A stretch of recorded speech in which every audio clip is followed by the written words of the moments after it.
kita akan mulakan perkembangan kita di Langkawi, insyaAllah.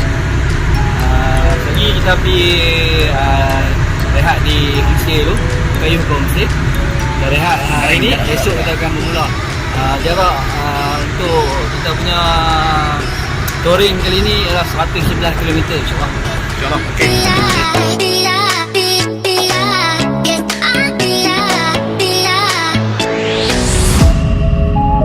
Kita berada di permulaan lah, mana kita akan masuk dalam 45 ke 1 jam, 1 jam, kalau naik 1 jam.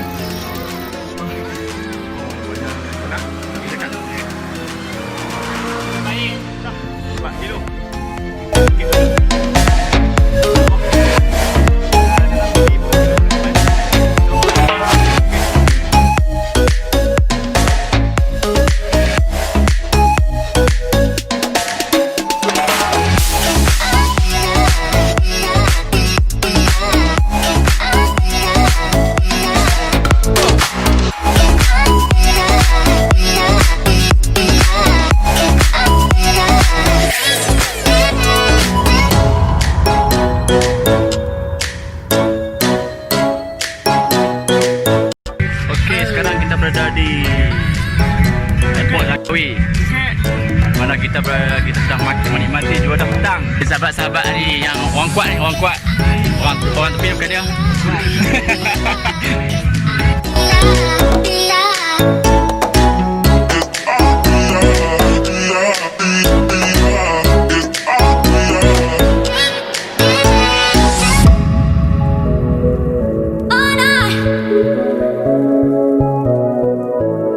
Hari ni kita masak bawai sama masak nasi.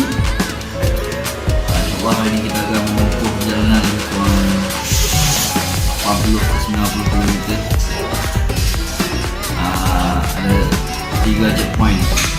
First kita pergi Laga Travel Marina, kurang 20 km. So kita Tanjung Ru, kita putar balik ke balik ke tengok ni.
Jalan yang kami tak bajet agak sukar dengan angin yang kuat. Jalan agak kurang rata. Biar apapun kami selamat sampai.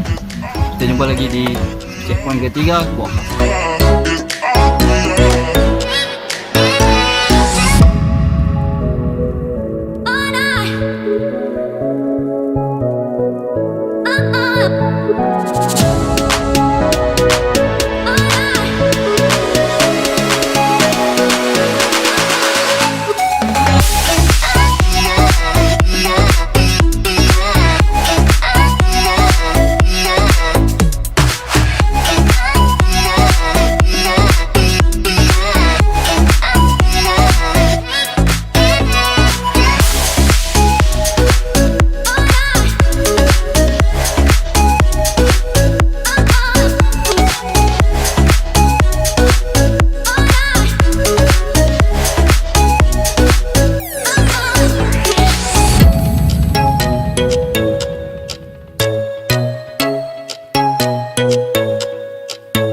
Kami agak sedih nak pulak balik. Saya bila cik aku yang tinggal Lebih kurang 10 km kita kena kayuh lagi dan berbukit akan kayuh ke Tanjung Lembong untuk naik Roro di sana.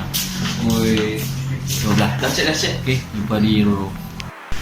Okey, Assalamualaikum warahmatullahi taala wabarakatuh. Kita dah sampai di Tanjung Limbong untuk kita balik dengan Roro hari ni ya. So kita masih tunggu sahabat-sahabat kita. Tu baru sampai Abu Hafiz. Seorang lagi pada orang teman. Abang Am ni dah tak sampai lagi. Teman. Okey.